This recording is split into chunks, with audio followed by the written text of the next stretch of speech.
Oh boy. A tornado warning for Maricopa County in south central Arizona until 12:45 p.m. Mountain Standard Time. At 12:14 p.m. Mountain Standard Time, a severe thunderstorm capable of producing a tornado was located near Cave Creek, or near New River, moving northeast at 25 miles per hour. Hazard, tornado. Source, radar indicated rotation.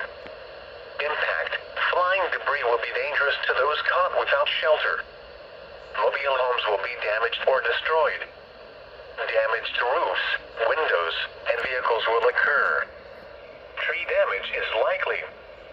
This dangerous storm will be near, carefree around 12:25 p.m. Mountain Standard Time. Scottsdale and Desert Mountain around 12:35 p.m. Mountain Standard Time. Camp Creek around 12:45 p.m. Mountain Standard Time. Other locations impacted by this tornadic thunderstorm include Seven Springs. Take cover now.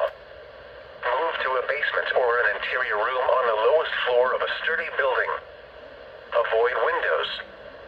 If you are outdoors, in a mobile home, or in a vehicle, move to the closest substantial shelter and protect yourself from flying debris. Repeating, a tornado warning has been issued until 12:45 p.m. Mountain Standard Time for the following county: Maricopa, Arizona,